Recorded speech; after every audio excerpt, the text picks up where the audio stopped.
The empty fork.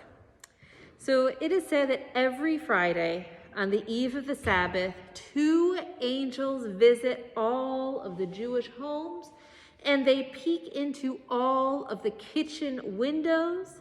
If they see Shabbat candles lit and the table set with good food and good wine, then the first kind angel exclaims, "May it be God's will that the next Shabbat is the same," and a blessing is said.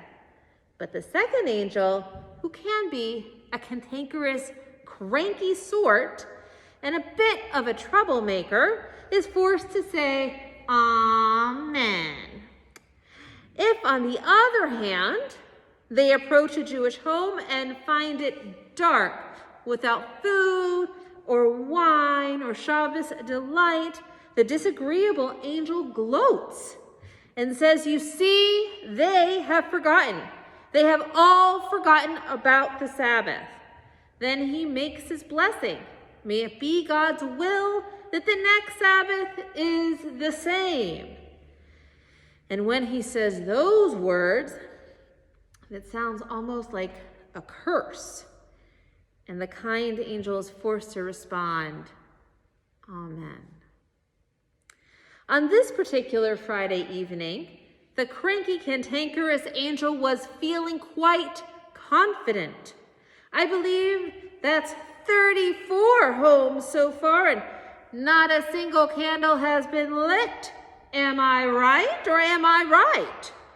Now, the kind angel answers. Don't be so quick to judge them. After all, the law in Russia won't let them practice Judaism. The Tsar has forbidden it.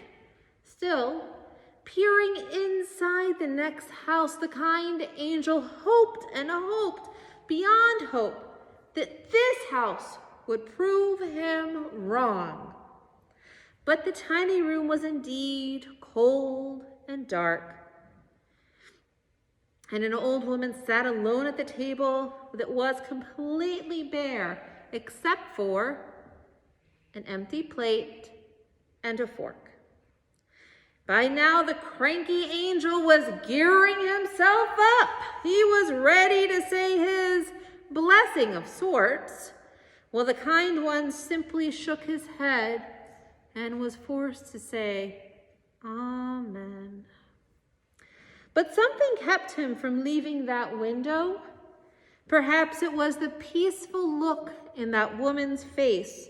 Her skin was milk white, and though it showed the proof of her years, somehow and for some reason it glowed.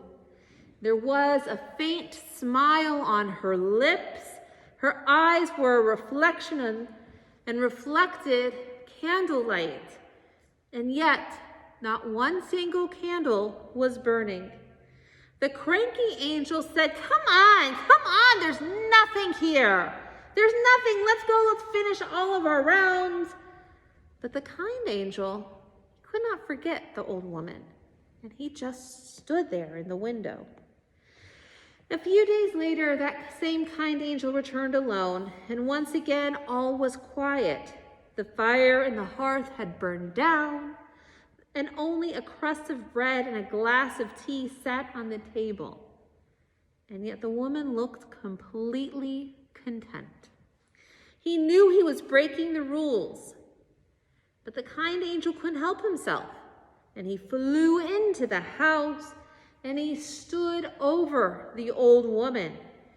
In her left hand, she grasped a pen, but she was not writing. Instead, it rested against her shoulder.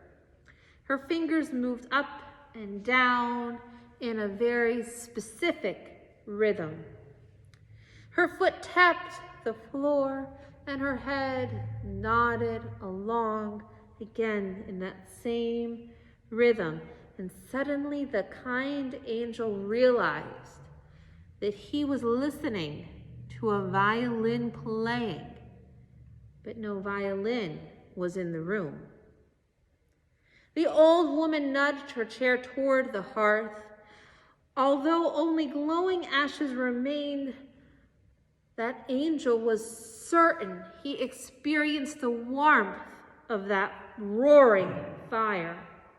And although neither of them spoke, he was surrounded by noise and laughter. And he could feel and hear the pitter-patter of children's feet and experience their laughter as they ran through the house. And he swore he could hear somebody say, "Natasha, Natasha, it's time for you to eat, my dear."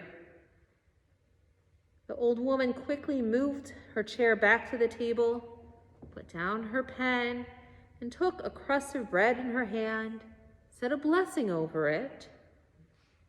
The kind angel was no longer surprised when the room was filled with the scent of chicken soup and fresh-made bread. I'm coming," he heard her answer. "But first I must do something." The angel heard coins rattling in the unseen tzedakah box as she placed a few extra coins that she had gathered earlier that day in its location. The next Friday, it was the first night of Hanukkah. The kind angel was even sadder than usual when he visited Jewish homes. For each home he blessed, his cranky friend got more blessings than him. And when they arrived at the house of the old woman, "Come inside with me," the kind angel said. "Come inside and see. It's early, and besides, what have you to lose?" And the cranky angel responded, "It's against the rules. And besides, what if you and we got to gain?"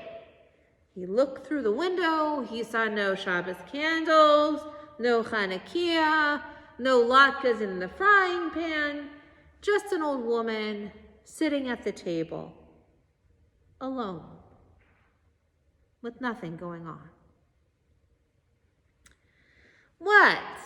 Are you hoping for a miracle?" the cranky angel asked. "Maybe so," said the kind angel. Pulling his partner along behind him, they entered that little house. "So, what are we here for?" the cranky angel demanded. "It's still cold and dark. Let's go!" "Shh," the kind angel whispered back. "Just watch." The old woman closed her eyes, raised her empty fork to her lips, and her voice, shattering the quiet, exclaimed, "Очень вкусно, delicious." The kind angel's eyes closed. He felt the thump of feet dancing to Hanukkah songs. He heard an old man's voice telling the story of Maccabees. He saw lots and lots of candles and shiny coins and dreidels spinning. He smelled frying onions and potatoes. And when he opened his eyes, he was certain he could taste the latkes. "You're right," the kind angel said. "They are delicious." But the old woman, she didn't hear him.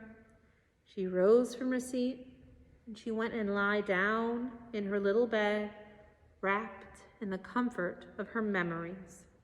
As the two angels turned to leave, the cranky one looked back and shrugged.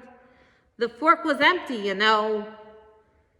"Maybe so," the kind angel answered.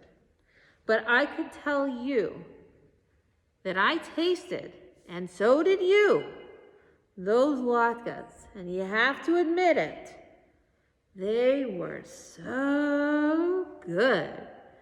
Why, that is the biggest mitzvah of all, eating greasy food, if you didn't know, on Hanukkah. No, the mitzvah is to remember the miracle of the holidays," the kind angel retorted. "And I say she remembers them." The kind angel went on to say the Tsar's rule won't last forever, but her memories will, and good deeds will last even further. And so the kind angel said his blessing, and the cranky angel reluctantly said, Amen.